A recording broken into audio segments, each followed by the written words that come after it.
Management master कहें या जगत गुरु, गिरधारी कहें या रणछोड़, भगवान कृष्ण के जितने नाम हैं उतनी कहानियां। जीवन जीने के तरीके को अगर किसी ने परिभाषित किया है तो वो कृष्ण हैं।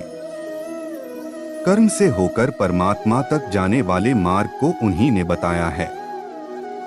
संसार से वैराग्य को सिरे से नकारा, कर्म का कोई विकल्प नहीं, ये सिद्ध किया। कृष्ण कहते हैं, मैं हर हाल में आता हूँ। जब पाप और अत्याचार का अंधकार होता है तब भी, जब प्रेम और भक्ति का उजाला होता है तब भी, दोनों ही परिस्थिति में मेरा आना निश्चित है। जिंदगी भर कितना भी धन धन कर लो, पर मरने के बाद शोक पत्रिका में निधन ही लिखा जाएगा। कड़वा है पर सच यही है। श्री कृष्ण कहते हैं कि वो किसी के भी भाग्य के निर्माता नहीं है, व्यक्ति खुद ही अपना भाग्य लिखता है। आप जैसा बीज बोएंगे आप वैसी ही फसल ही काटेंगे। आप जैसा कर्म करेंगे आपको वैसे हैं परिणाम मिलेंगे।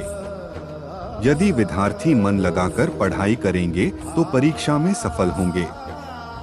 इसलिए हर व्यक्ति का भाग्य तभी बदलेगा जब वो ऐसे कर्म करेगा। मनुष्य ही एक ऐसा प्राणी है जो कर्म करता है, इसलिए कर्म करना प्रत्येक व्यक्ति का धर्म भी है। कर्म कार्य करने वाला व्यक्ति है कर्मवीर कहलाता है। इसलिए कार्य करते रहना खाली बैठे रहने से हमेशा बेहतर होता है।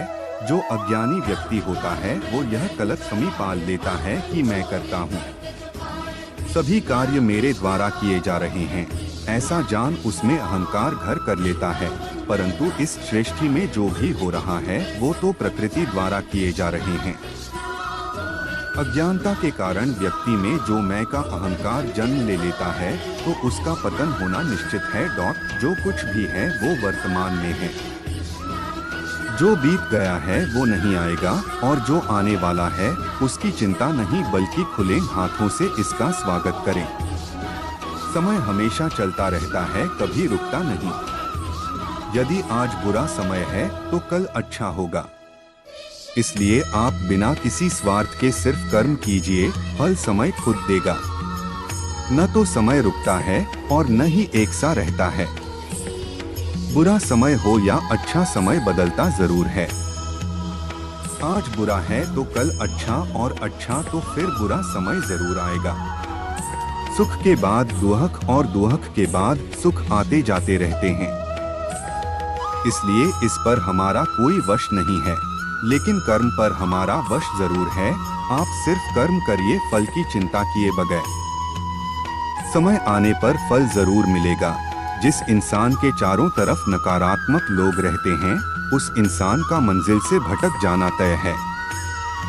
कहते हैं मन के हारे हार है और मन के जीते जीत। जिस प्रकार सकारात्मक विचारों से सफलता मिलती है, उसी प्रकार नकारात्मक विचार असफलता के मार्ग की ओर अग्रसर करते हैं। क्योंकि जैसा हम सोचते हैं वैसे ही हम बनते जाते हैं, और अपने विचारों के माध्यम से ही हमें नकारात्मक और सकारात्मक परिणाम मिलते हैं। आप वही हैं जिसमें आप विश्वास करते हैं। आप वह बन जाते हैं जो आप मानते हैं कि आप बन सकते हैं। हमारी सफलता और असफलता इस बात पर निर्भर करती है कि हम खुद पर कितना विश्वास करते हैं।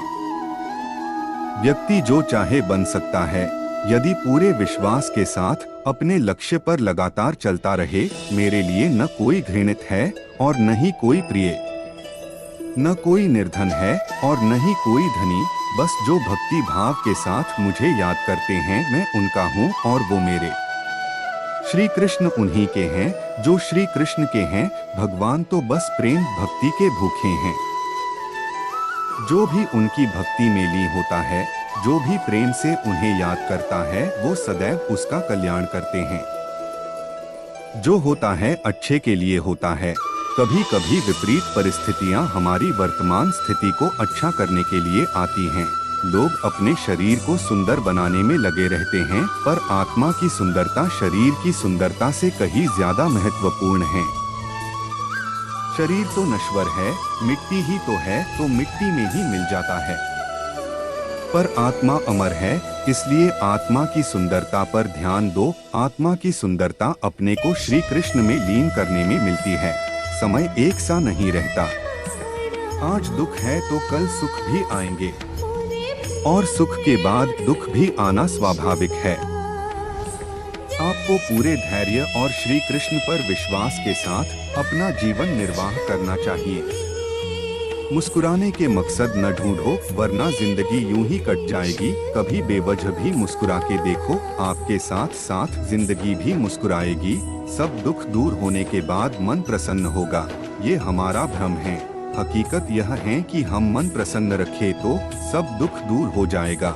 जय श्री कृष्ण। दोस्तों, वीडियो पसंद आए तो लाइक करें और चैनल को सब्सक्राइब करें। धन्यवाद।